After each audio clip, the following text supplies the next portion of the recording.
양도소득세 폭탄은 이제 남 얘기가 아닙니다. 세법을 공부하지 않으면 1주택자도 양도세 폭탄을 맞을 수 있습니다.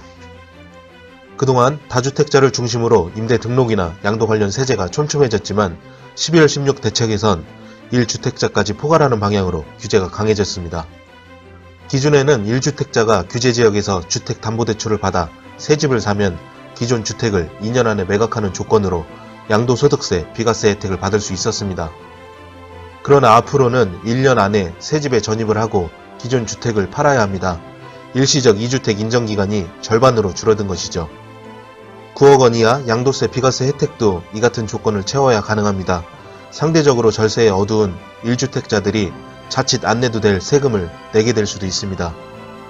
양도가의 9억 원 초과분에 대해 주어지던 1주택 장기보유 특별공제 혜택은 더욱 복잡해졌습니다. 2020년과 2021년 연달아 기준이 바뀌어서인데요. 2019년까지는 거주기간과 상관없이 보유기간에 따라 10년 최대 80%의 세액을 공제했었습니다. 그러나 2020년 양도분부터는 2년 이상 거주 요건을 채워야 이 같은 혜택을 줍니다.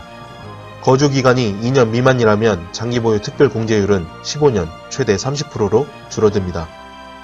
2021년부터는 거주기간과 보유기간에 대한 공제를 연 4%씩 따로 계산합니다. 예를 들어 4년을 거주하고 10년을 보유했다면 합산 공제율은 48%입니다. 4년 거주 12%와 10년 보유 36%를 더하여 48%입니다. 세법이 연이어 바뀌는 데다가 하루 차이로 세금이 크게 변하기 때문에 반드시 매각 전 세무상담을 받을 필요가 있습니다. 그리고 그동안 세법에서 주택으로 간주하지 않았던 분양권도 2021년부터는 주택수에 포함이 됩니다. 조정대상 지역 내 1주택자라면 지방 분양권 때문에 기존 주택을 매각할 때 양도세가 중과될 수 있다는 말입니다. 분양권은 전매 제한이나 공사 기간에 따라 매각이 불가능한 경우가 있습니다. 따라서 취득 시점에 따른 구분을 두지 않았기 때문에 갈아타기 비과세 전략을 짤 때 주의할 필요가 있습니다. 여기서 양도세를 줄이는 세 가지 방법을 생각해 볼 수 있습니다. 첫 번째, 양도 차익이 적은 주택부터 파시는 게 유리합니다. 그래야 나중에 양도 차익이 큰 주택이 남았을 때 1세대 1주택 비과세 혜택을 받을 수 있습니다. 두 번째, 주택 임대사업자로 등록하면 거주 주택에 대해서 비과세 적용을 받을 수 있습니다. 세 번째, 일시적으로 2주택을 보유했을 때 비과세 혜택을 고려해 볼 수 있습니다.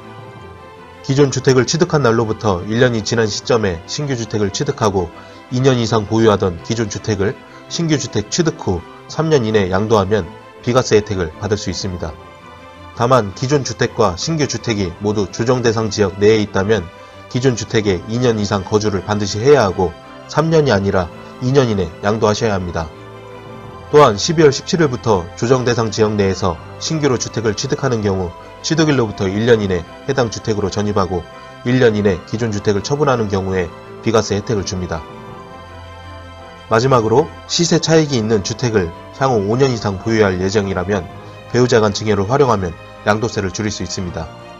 배우자에게 10년마다 6억까지 증여하더라도 증여세가 나오지 않아 이를 활용하는 것입니다. 남편에게 증여를 한다고 가정하면 증여 등기와 관련해서 남편이 취득세를 부담하셔야 하고 남편은 증여일로부터 5년 후에 양도를 하셔야 합니다. 만약 아내로부터 증여받은 후 5년 이내에 양도한다면 증여했을 때의 금액이 아닌 당초 아내가 취득한 금액으로 양도세가 계산되니 유의하시기 바랍니다.